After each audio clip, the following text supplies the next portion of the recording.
Hello, and welcome to the second screencast for PTHER 525. This screencast will go over some of the assessment and assignment information to help better prepare you for the assessments within the course. So the first assignment is your participation mark. So basically I will be monitoring the group discussions each week and develop a participation mark for each of the modules, and that is worth 40% of your course mark. So each module is worth 10%. The participation mark is individual, but it will be influenced by the entire group's participation.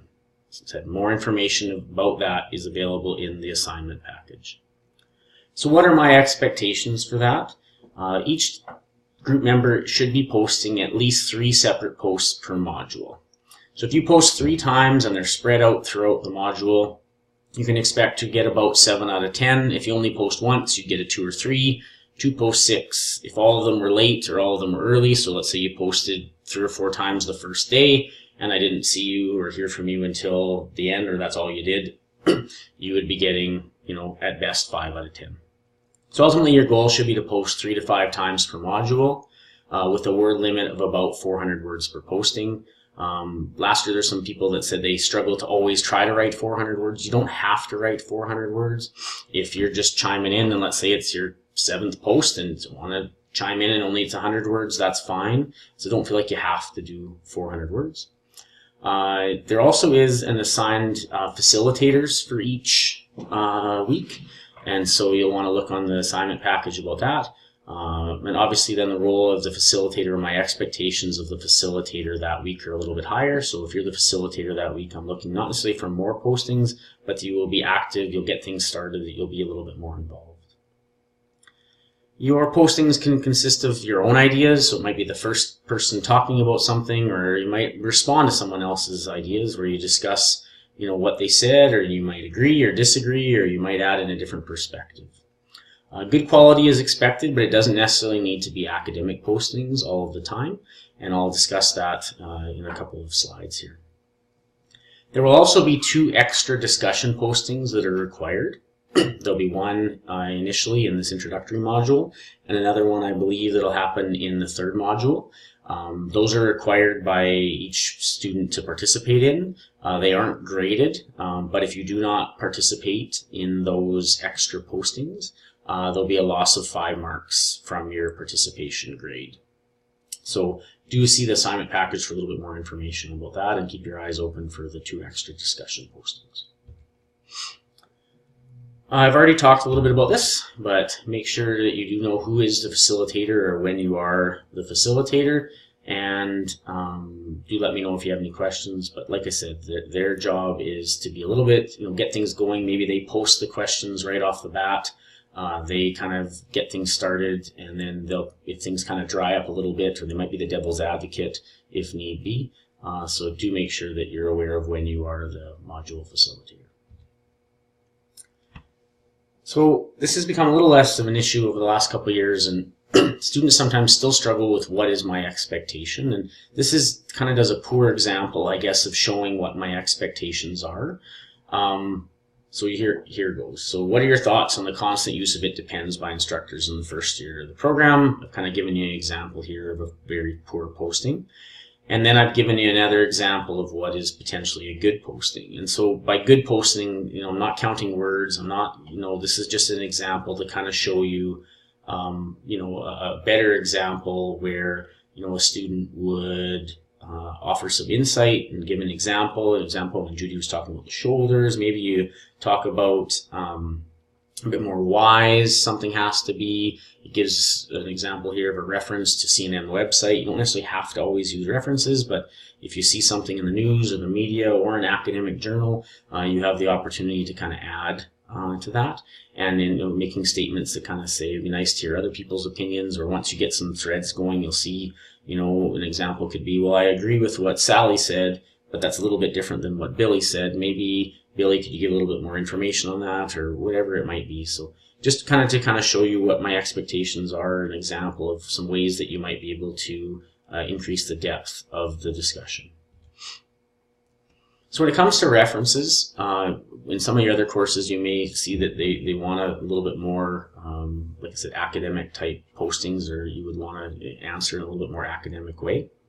So this is just a couple of examples or thoughts of what I can consider references. So what are your thoughts on Jackie Chow's new haircut? So you could post an academic reference that helped you in your posting. So, you went to the Journal of Hair and found an article, and you could post that as your reference. You could tell a story or relate to personal experiences. So my brother-in-law had the same haircut and he was teased so much that he had to cut it off. You could reference a media article or a story. So Men's Fitness Magazine, Edmonton Journal, the New York Times, something like that. Or you don't even have to reference it all, but if you do use one, obviously you want to give credit to something if you did use it, so make sure you post the reference if you did. But I don't look at when I'm looking at postings, I don't calculate how many references you had or the students that use references and those that didn't. So, okay. Second assignment are the quizzes. So each of the first 4 modules has a quiz, and each of the quizzes are worth 5%. They are all 400-word short answer questions with a 400-word maximum, and the references do not count in that total. So why do I have a 400-word maximum? I think that it is good for you guys all to learn how to be concise and how to learn how to get your thoughts condensed. So thinking about writing reports for employers or proposals or things that you will be doing in charting and things like that, the more concise you can be, the better. So student feedback has been that they appreciated that that's a skill that they needed to learn, and they haven't had too much trouble getting their thoughts into 400 words. The quizzes must be completed by the due date, but you have the entire length of the module to complete it, and there is no time limit once it is opened. So basically, the first day that the module is opened, you can look at the quiz, you can write 2 sentences, you can not start it until 5 days later. Basically, you have the entire length of the module to complete it and then submit it.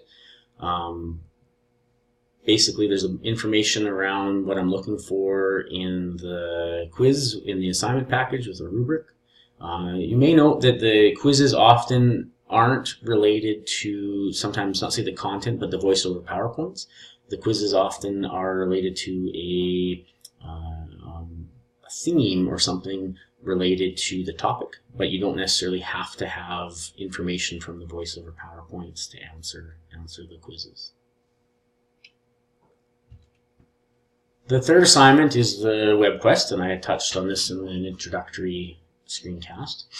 It's an individual assignment related to Module 5, so the regulatory issues. It will open on June the 11th and can be completed whenever you like.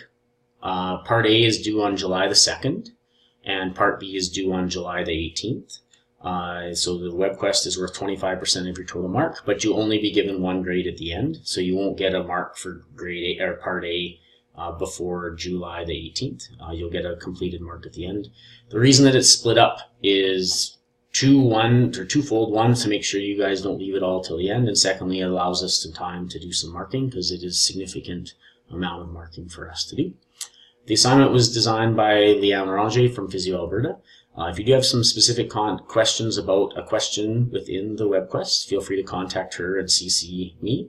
Basically, this is an individual assignment. You will utilize the college website to access information to answer some of the questions. We used to do a lot of lectures. We would have significant time in the program where the college would come in and give lectures on things like privacy and expectations of the college, and I don't think that that was the most effective way to deliver that material. So the web quest has been quite effective in doing that. It allows you to learn to search out the the website of Physio Alberta, as well as to address some of the significant topics and issues that are coming up in the college. So over the last few years, I think that this assignment has done a really good job of addressing some of those regulatory issues without having a passive lecture for you guys to sit through. Assignment number 4 is a health promotion assignment. It is worth 15% of your mark.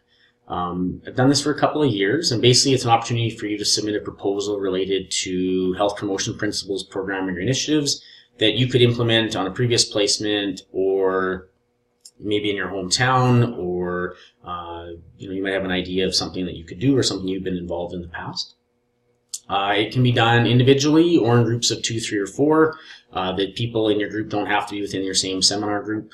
So if you want to do it individually, you're traveling and you're like, hey, I'd rather just get this done on my own, great. Or if you want to spread it out over a few people in the group, that's fine. Submissions can be made in written format, PowerPoint, Screencast, can be a video, you can surprise me. There'll be more information located in the assignment package as well as more information once Module 2 opens up. One of the challenges for me in the first year that I did this, students were unsure what to expect. I didn't give examples on purpose because I didn't want to force people to create something a certain way. And then last year I gave examples from the previous year, and then students were a bit overwhelmed because obviously I picked good examples and they were like feeling overwhelmed that some of the students created videos and did that. So I haven't decided yet exactly what I'm going to share with you, but do note that a student who submits the proposal on Microsoft Word, just a straightforward basic, can still do really, really well as compared to someone who does a little bit more creativity and does a video or something a little bit more outside the box. So don't feel the pressure to have to do something really elaborate. There's a mark or two kind of for creativity, but that doesn't necessarily mean that you can't be creative in a Microsoft Word or submit a brochure or something like that. So I haven't decided exactly how I'll handle this yet, but don't feel the need to create something that's that you would be presenting to the UN or something like that. It just needs to meet all the objectives of the assignment. So my final point is that I think sometimes we all wish to be exposed to more technical skills or have more courses and time to learn to be a physiotherapist. I think all of you went through, let's say, example, the knee or the ankle in 538 and thought, oh man, we need an extra day, or man, I wish we had more time for that. And I agree, I wish we had more time for some of those things too.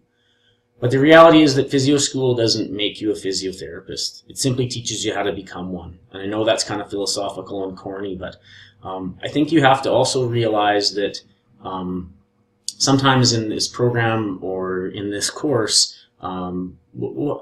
will expose you to some things that you might never have been exposed to. And that then allows you to embrace the opportunity to have an opinion and to gather an appreciation for the complexities of the healthcare world that you're about to enter into. My goal often in this course is to have students say, I never thought about that. Or when reading the discussions, to have someone say, that's really complex. I never thought about that. I never thought physios would be exposed to that. Because I think sometimes we think, patient comes in, we assess them, we treat them, they go home. And often that is what we do, or that's definitely a part of what we do. But the world's a really, really big place, and I don't mean to over-philosophize that point. But I do take a chance to enjoy the opportunity to be exposed to topics and areas that are controversial or that you may never have thought about, or to hear the incredible opinions and thoughts of 106 other people. That doesn't often get to happen once you start working. So I do hope that you enjoy this course as much as I enjoy teaching it. I think you'll be surprised at kind of some of the things that you learn or what you take from this course. So once again, if you do have any questions, feel free to contact me, and best of luck with the course. I enjoy seeing what you have to say.